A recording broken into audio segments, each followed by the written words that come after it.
Halo semua, salam sejahtera Malaysia. Saudara-saudara yang saya amat hormati, tuan-tuan dan puan. Sebelum ini, ada yang mulai bercakap dengan sifat Dr. Akmal Saleh yang kita dapat lihat memang lantang bercakap.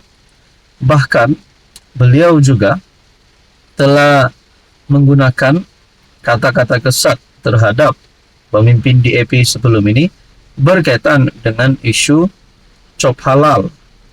Berkaitan dengan ini, tuan-tuan dan puan, ada yang mulai bertanya, adakah apa yang dilakukan oleh Dr. Akmal Saleh ini adalah pendirian parti ataupun pendirian pribadi beliau sendiri?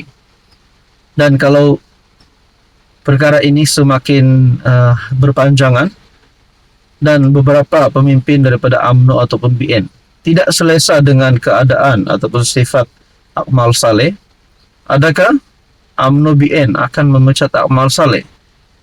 Kerana kita tahu UMNO BN di dalam kerajaan perpaduan bersama dengan Pakatan Harapan, makna kata bersama dengan DAP. Nah, itu saya tak nak ulas panjang. Tapi ini satu kenyataan daripada Malaysia kini, dikongsikan Malaysia kini.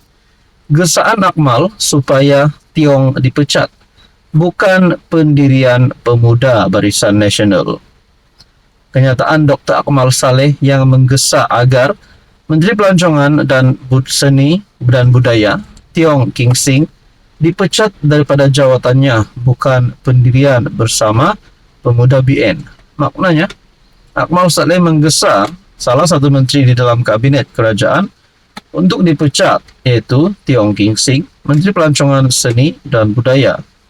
Bahkan, kata pemuda MIC, kenyataan tersebut mungkin sekadar bersifat pribadi daripada Ketua Pemuda UMNO merangkap Exco Melaka berkenaan.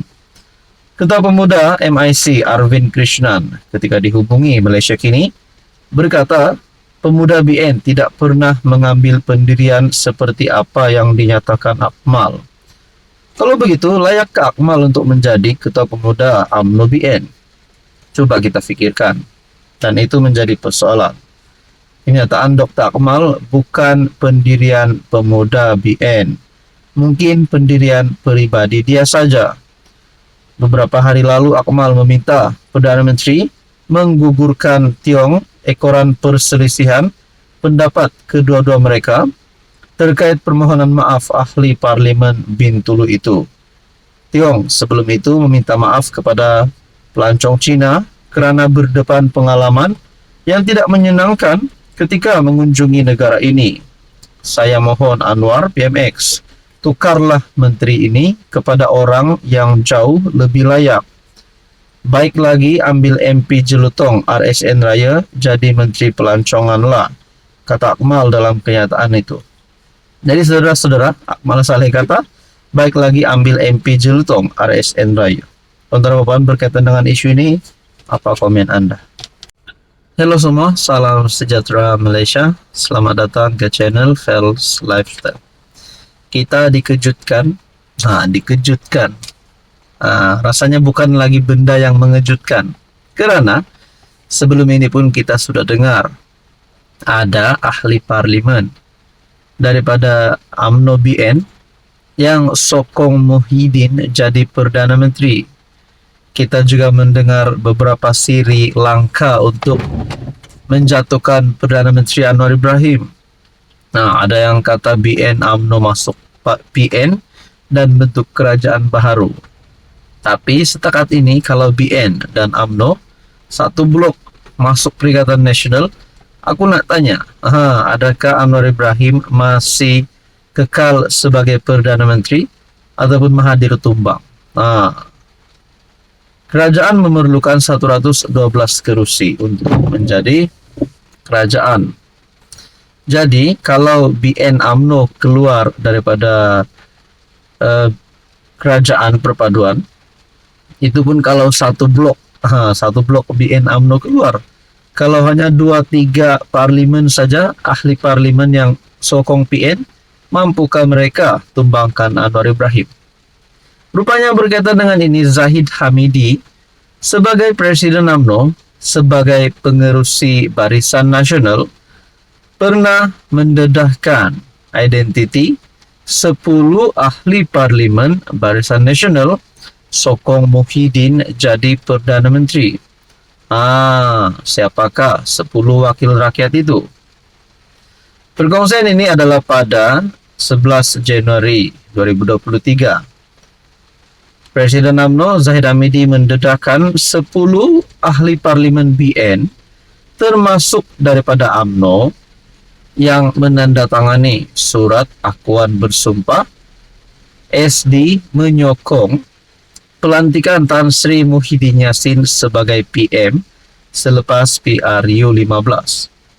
Pendedahan itu dibuat pengerusi BN yang juga timbalan Perdana Menteri ketika berucap pada sesi taklimat khas Presiden UMNO yang diadakan secara tertutup sempena Persidangan Agung UMNO 2022 di Pusat Dagangan Dunia Kuala Lumpur.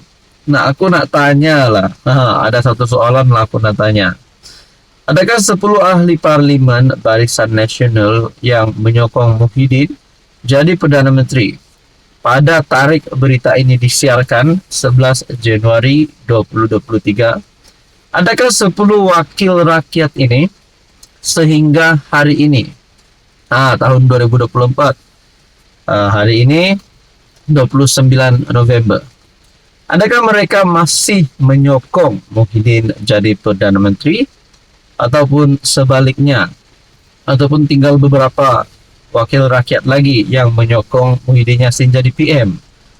Nah, saudara-saudara, sumber pemimpin parti itu ketika ditemui memaklumkan Zahid memperincikan kawasan diwakili ahli parlimen berkenaan tanpa menyebut nama mereka, dengan 4 daripadanya dari Johor.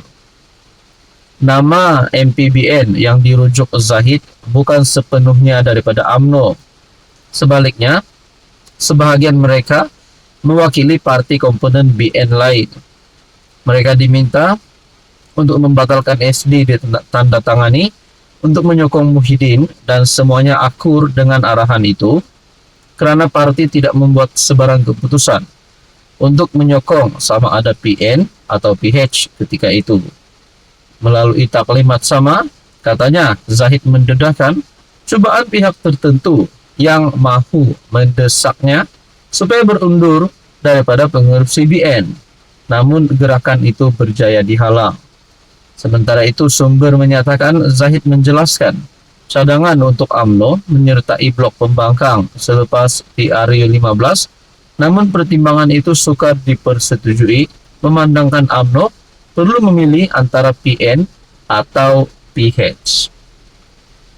Jadi saudara-saudara yang saya amat hormati, tuan-tuan dan puan-puan, kalaulah ada gerakan ini untuk jatuhkan Anwar, untuk menarik BN daripada kerajaan perpaduan, adakah gerakan ini ataupun langkah ini akan berjaya? Kita nantikan saja pada PRU 16. Itu barulah rakyat memilih pilihan raya umum ke-16. Tapi kalau tiada pun langkah itu, bermakna Anwar Ibrahim tetap menjadi Perdana Menteri dan kerajaan perpaduan tetap kekal. Jadi saudara-saudara yang amat saya hormati, pasti geng-geng tepuk atap 2.0 ini pasti meroyan menangis.